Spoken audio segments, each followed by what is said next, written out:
Hello, ഞങ്ങൾ എറണാകുളത്ത് നിന്ന് പാലക്കാട്ടിലേക്ക് വരുന്നതിനുള്ള ചെറിയ ചെറിയ ക്ലിപ്സാണ് കേട്ടോ ഞാൻ എടുത്തത്. അതായത് എറണാകുളത്തെ ട്രാഫിക്കും കാര്യങ്ങളും മറ്റും എടുത്തതാണ് ഞാൻ. ഒരുപാട് വീഡിയോസൊന്നും എടുക്കാൻ പറ്റിയില്ല. നേരത്തെ തന്നെ റെയിൽവേ സ്റ്റേഷനിൽ എത്തിയതുകൊണ്ട് കട്ട പോസ്റ്റായിരുന്നു കേട്ടോ. ഞങ്ങളെല്ലാം 1 മണിക്ക് 1:30ക്കൊക്കെ എത്തി, 2:45 ട്രെയിൻ എടുക്കുന്നതിന്. പിന്നെ അങ്ങനെ വെയിറ്റ് ചെയ്ത് കുറച്ച് നേരമൊക്കെ കഴിഞ്ഞു. അത് കഴിഞ്ഞ് ഇന്നലെ രാത്രി എത്തി 2 ദിവസം അംഗൻവാടിയിൽ വരാത്തതല്ലേ, അപ്പോൾ ആൾക്ക് വല്ല ബുദ്ധിമുട്ടുണ്ടാവും, കരച്ചിലൊക്കെ ഉണ്ടാവും വിചാരിച്ച് നോക്കിയതാണ്. നോക്കണത് ആൾ ഓക്കെയാണ്. അപ്പോഴാണ് റിപ്പബ്ലിക് ഡേക്ക് കൊടുത്ത ഗിഫ്റ്റ്, അതായത് അവന് സർട്ടിഫിക്കറ്റ് ഉണ്ട് എന്ന് പറഞ്ഞിട്ട് ടീച്ചർ തന്നത് കേട്ടോ. സർട്ടിഫിക്കറ്റും ഒരു ചെറിയ പാത്രം പോലെ, ഒരു ഗിഫ്റ്റ് പോലെയും.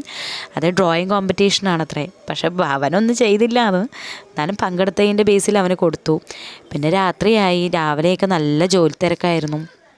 ജോലി തിരക്ക് എന്ന് പറഞ്ഞാൽ ഞാൻ 2 ദിവസം ഇല്ലല്ലോ, അടിച്ച് തുടച്ച് നല്ല പണിയായിരുന്നു. പിന്നെ രാത്രി ആയപ്പോൾ ഡിന്നർ ഉണ്ടാക്കാൻ തുടങ്ങി. ഭൂരി ആയിരുന്നു കേട്ടോ. ആദ്യം ഇട്ടപ്പോൾ തന്നെ കുറച്ച് കരിഞ്ഞു പോയതിനെ ചേട്ടായി അവിടെ നിന്ന് ഒരേ ചിരിയായിരുന്നു കേട്ടോ.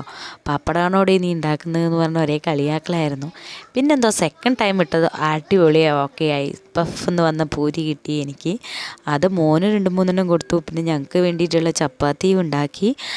ചക്കയില്ലേ, കടച്ചക്ക, അതുകൊണ്ടിട്ടുള്ള ഒരു കറിയാണ് കേട്ടോ അന്ന് റെഡിയാക്കിയത്. അതൊക്കെ ആയി കുറച്ച് കഴിഞ്ഞ ശേഷമാണ് പിന്നെ എൻ്റെ മോനുമായിട്ടുള്ള എനിക്കുള്ള യുദ്ധം. അവൻ കുറച്ച് കഴിഞ്ഞപ്പോഴുള്ള റെഡി ഉമ്മ തരല കേട്ടോ എനിക്ക്.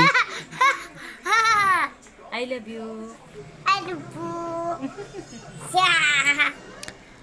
ഉമ്മയും കാര്യങ്ങളൊക്കെ കഴിഞ്ഞ ശേഷം അവൻ്റെ ഒരു കളിയാണ് കേട്ടോ.